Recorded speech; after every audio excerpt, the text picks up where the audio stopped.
Hablaremos esta noche del Caravaggio. El Caravaggio es un pintor, algunos de ustedes lo conocerán o habrán visto reproducciones de sus cuadros, o tal vez sus cuadros, quienes hayan tenido la suerte de ir al Louvre. Bueno, era un gran pintor, Michelangelo Merisi se llamaba, el Caravaggio. Nació en Milán en 1573, ya a los 5 años murieron sus padres, una peste que hubo, y sobrevivió como pudo, huérfano junto a sus 3 hermanos. Un buen día parece que conoció un pintor que vivía cerca de su casa. Su casa era en Caravaggio, un pequeño marquesado allá por la Lombardía, cerca de Bérgamo, ¿no? Bueno, este pintor lo puso a trabajar en su taller y lo usaban al chiquilín para que mezclara los colores. Cuando tenía 11 años se fue solo a Venecia y entró de aprendiz al taller de un pintor llamado Simone Peterzano, un conocido discípulo del Tiziano.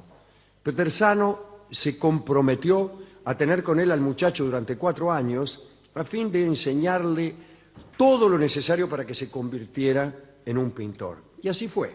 Hizo sus estudios muy aplicados con el Peterzano, pero el Caravaggio, así le llamaban por el lugar del cual procedía, ¿no?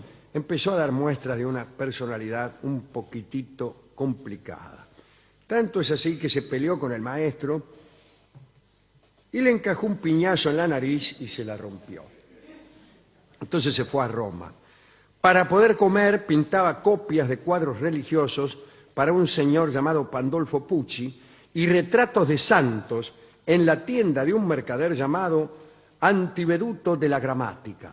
¿Cómo me gustaría llamarme Antiveduto de la Gramática? Y ahí en Roma recién le empezaron a decir el Caravaggio por su antigua procedencia. No solamente en los círculos artísticos, sino también en los policiales, porque el Caravaggio era un malandra. Un día parece que estaba discutiendo acerca de un cuadro con el pintor Girolamo Stampa y Caravaggio lo corrió con un bastón para romperle el marote. Al final lo salvaron 2 carniceros que vinieron a separar. Un día lo llamó el pintor Giuseppe Cesari, que había pintado 2 medallones de la cúpula de San Pedro, y Caravaggio entró en el taller de Cesari como garzone, como asistente. Y allí tuvo sus últimas lecciones, que terminaron definitivamente cuando un día un caballo le encajó una patada en la cabeza y tardó mucho en curarse, él. Ya casi nadie tiene patadas de caballo en la cara, ¿no? Cuando yo era chico eran más frecuentes porque había más caballos. Los caballos estaban más cerca de la gente. Bueno, en Baigorrita también, ¿no? Y cada tanto algún gil se ponía atrás del caballo, el caballo le encajaba una patada y ahí andaba el tipo con la herradura marcada. Ahora no sucede eso porque los caballos han sido reemplazados por autos que, entre tantas ventajas como presentan, pueden acreditar la de no propinar patadas a las personas. Sí. Una vez que se curó de aquel terrible golpe, se consiguió un trabajo buenísimo, un encargo buenísimo. Se trataba de pintar la capilla Contarelli de San Luis de los Franceses. Caravaggio pintó los lienzos laterales, que eran la vocación y el martirio de San Mateo. Pero los tuvo que rehacer porque su interpretación de estos temas suscitaba polémicas, ¿no? Normalmente la pintura de Caravaggio, que era anticlásica y antiacadémica, despertaba más bien actitudes indignadas por parte de las autoridades. Esto es el manierismo, no él, pero estamos en pleno manierismo. Manierismo es lo que viene después de las grandes cumbres de la pintura y de las otras artes, por ejemplo Miguel Ángel o Rafael, ¿no? Después los pintores que lo siguieron empezaron a mirarse a sí mismos, no como pintores, a mirar la pintura en sí misma y a retorcerse un poco, ¿no? A diferenciarse por el detalle, por la ornamentación, por cierto retorcimiento. Ese era el manierismo. No había grandes artistas manieristas. Pero Caravaggio no era manierista, sino que tenía un modo de concebir extrañamente naturalista. Mirá, Son así los cuadros. Casi todos te parece que tuvieran un fondo negro. Es difícil, un cuadro por radio es medio difícil. Fondo negro. Y las luces generalmente entran por la ventana o a veces no se sabe de dónde, pero no, es bastante frecuente que haya una ventana y entra una luz antinatural, muy como si fuera un reflector. Y no había reflector. Y todo está iluminado así. Y los modelos que él elige y la forma en que él los trabaja son muy carnales, tienen como 3 dimensiones y hay mucha sombra. El claroscuro, ¿no? Algo así como el claroscuro, exactamente. Pero además el tipo elegía los modelos con cara de malandra. Y ahí andaban los santos, vos veías a los santos y decías, este me lo encuentro a la noche, ¿sabés cómo salgo rajando? Estaban las santas, las vírgenes, escotadas, y todo eso evidentemente no caía bien en ciertos medios. Bueno, Caravaggio se había enamorado de una muchacha llamada Elena, ¿no? Y era hermosísima.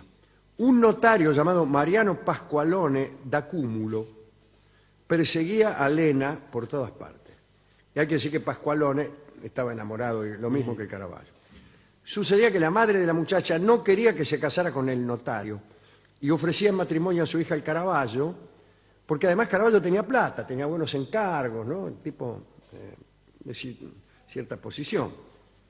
Y Pasqualone, el notario, indignado, insultó a la madre de Elena porque decía que había entregado a su hija a un bárbaro y maldito pintor. Cuando Caravaggio se enteró, fue hasta la casa de Pasqualone y lo fajó. Y el notario no habló más, pero la cosa terminó trágicamente, porque tiempo después Elena apareció ahogada en el Tévere. Ahora bien, ¿qué tiene que ver esto con la pintura? Tiene que ver. Caravaggio, desesperado, usó el cuerpo sin vida de Elena para pintar el tránsito de la Virgen. Es un cuadro que él hizo, ¿no? Entonces la pintó lívida, un poco hinchada, con las piernas desnudas, casi hasta la mitad de la pantorrilla, y fue un gran escándalo por haber tomado a la muerta como modelo, ¿no? Y lo obligaron a destruir el cuadro, pero él no lo destruyó, se lo vendió nada menos que a Rubén, que andaba buscando obras de arte para un tipo, para un conde, ¿no? Y le compró esa obra. Después, para pintar la resurrección de Lázaro, Caravaggio buscó en el cementerio un cadáver de 4 días para ser fiel al relato del Evangelio. Y así. Bueno. Todas las representaciones en sus cuadros surgían de sus relaciones sentimentales. Cuando andaba con alguna, la usaba para pintar vírgenes y santas. U otra, la cortesana Filide, una chica de la calle, ¿no? que hizo el papel de Santa Catalina de Alejandría, de la Magdalena y de Judith, en distintos cuadros de Caravaggio. Un poco después de aquel episodio con el notario Pasqualone, Caravaggio se peleó con un soldado en el castillo de Sant'Angelo y lo hirió con una espada. Lo mandaron en cana, en realidad no lo iban a meter preso, pero durante el juicio insultó al juez y entonces lo mandaron. Al año siguiente tuvo otros 2 juicios. Parece que estaba descontrolado porque tenía una cierta impunidad. Como era amigo de los poderosos, sus clientes pagaban la fianza y entonces el tipo armaba toda clase de líos y cuando iba en cana siempre alguno iba a sacarlo.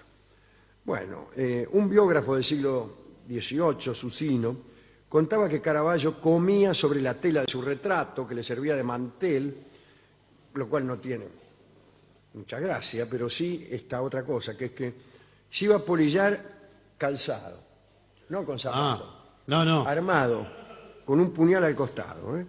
En realidad parecía más un facineroso que un pintor, el tipo este. Parece que tenía mucha puntería con las piedras. Un día le rompió a piedrazos los ventanales a una señora que le alquilaba y que tuvo un problema con las alquileres, yo qué sé. Bueno. En el año 1606 le sucedió algo terrible.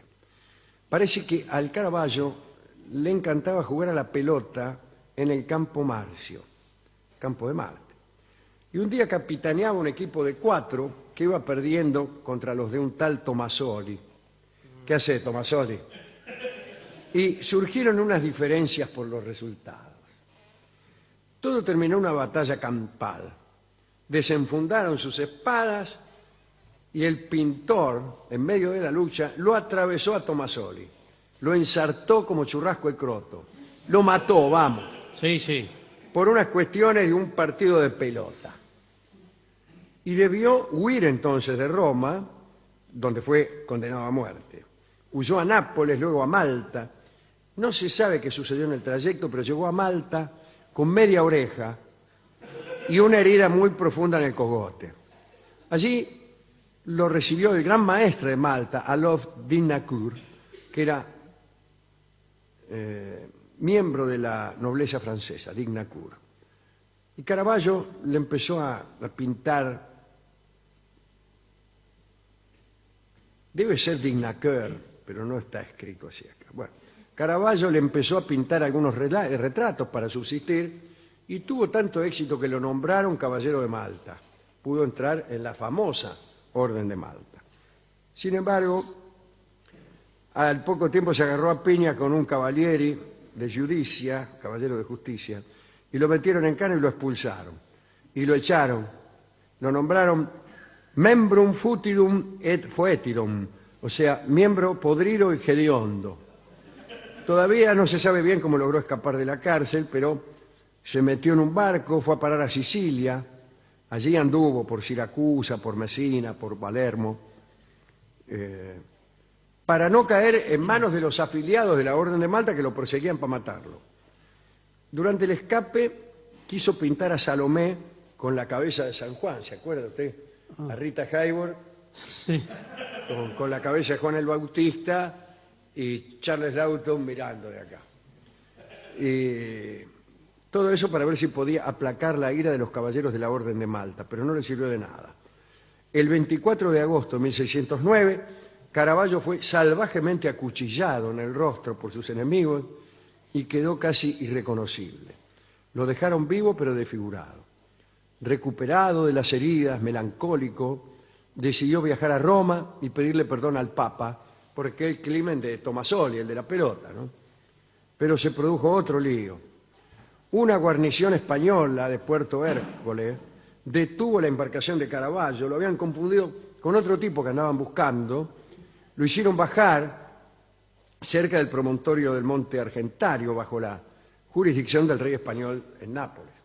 O sea, por eso una guarnición española. Los españoles Claro. estaban en aquel momento en Nápoles. No estaba. Lo metieron en una cárcel por confundirlo con otro. Salió de allí completamente aniquilado, había perdido todas las pertenencias y decidió caminar por la costa hacia el norte para escapar de sus perseguidores y llegar a Roma. Pero en el año 1610, ya vestido con harapos como un mendigo, la malaria lo fulminó en los pantanos y su cuerpo irreconocible fue arrojado a un estanque. El chiste es que tenía 37 años. Oh. Ese era el Caravaggio, ¿no? Hay cuadros de él por todas partes. Ahí está un San Jerónimo, hablábamos el otro día de San Jerónimo, que está escribiendo con cara de atorrante, de viejo malo parece, y debía ser. ¿Se acuerda? Era aquel que decía que las mujeres, si querían ser espirituales, tenían que correrse de su sexo, porque Sí. las mujeres eran una cosa carnal y pecaminosa. Ese viejo era. Bueno. Dedicamos esto al Caravaggio, ¿no?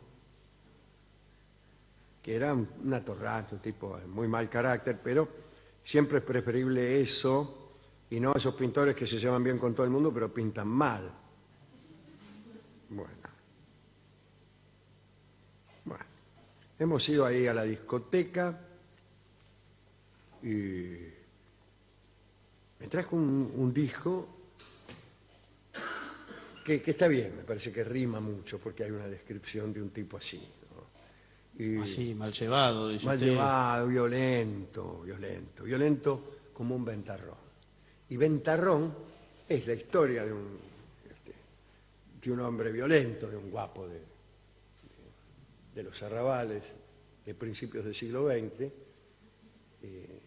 Y hay un tango lindo, muy, muy lindo, muy bonito, muy bien construido, que escucharemos en la versión de Carlos Gardel, y evidentemente es un tango compuesto para el Caravaggio, ¿Sí? ¿Es así? por algún letrista amigo de la pintura, pero que naturalmente, para no revelar una temática que después de todo no era muy popular, Sí. disimuló. Y para disimular le puso una letra más referida a un tipo que vivía en Pompeya.